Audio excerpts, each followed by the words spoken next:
Halo Heroes, balik lagi sama Mr. Arif. Hari ini kita akan belajar tentang suara lagi. Hari ini kita akan belajar suara pelan dan juga keras. Suara keras contohnya kayak gini. Suara pelan contohnya ini. Kedengeran? Sedikit kedengaran. Nah, tapi sekarang yang kita pelajari adalah kenapa suara apabila semakin jaraknya semakin jauh, itu semakin kecil suara atau semakin pelan. Nah, kita akan bahas ini bersama selama 5 menit ke depan. Jadi, jangan skip videonya. Let's go. Nah, Heroes, jadi suara itu dihasilkan dari benda yang bergetar. Di sini, Mr. Arif udah punya sendok dan juga gelas. Kalau Mr. Arif pukul sendok ini dengan gelasnya, itu akan menghasilkan suara. Dengar? Nah, itu, si gelasnya akan bergetar karena dipukul oleh sendok emas ini. Jadi, gelas ini adalah sumber suara karena dia memberikan suara ke lingkungan sekitarnya dan merambat melalui udara. Jadi dalam waktu sepersekian detik, gelas ini bergetar dengan sangat cepat dan menghasilkan gelombang suara. Nah, sekarang kita coba praktekkan apakah benar suara itu akan semakin lemah apabila jaraknya semakin jauh.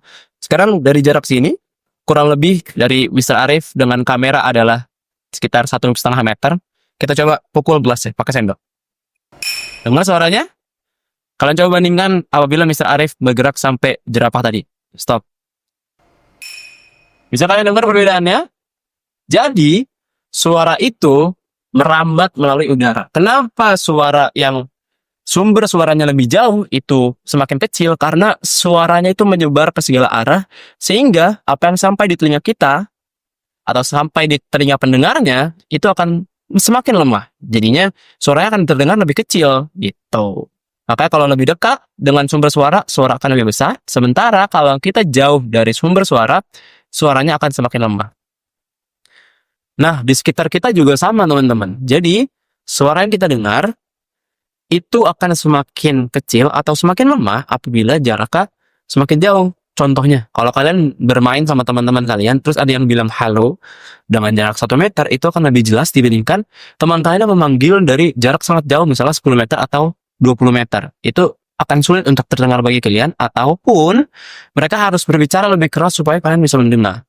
Contoh lainnya adalah musik dan juga kendaraan. Semakin dekat kendaraan itu melaju di kita-kita, itu suaranya akan semakin jelas. Tapi kalau udah jauh, seperti di jalan tol, itu suaranya akan semakin kecil. Musik box juga sama, atau speaker juga sama. Kalau kita taruh di yang tempat yang jaraknya jauh, itu suaranya akan semakin kecil.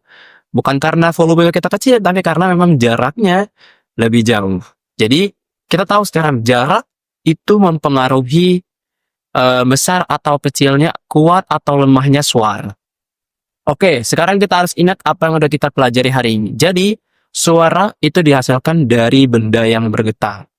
Kemudian, suara itu akan merambat sangat baik melalui udara.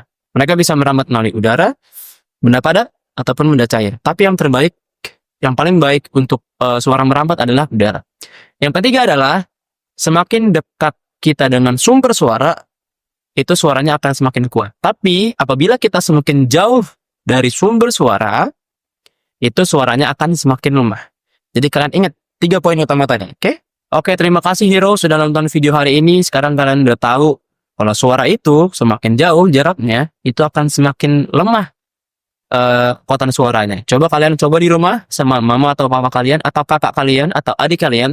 Kalian coba pukul gelas menggunakan sendok, dan kalian coba atur jarak dari kalian memukul sendok dengan jarak penerima suaranya. Semoga ilmu ini bermanfaat. Terima kasih sudah nonton video ini. Let's grow up with Hero Academy. Bye-bye.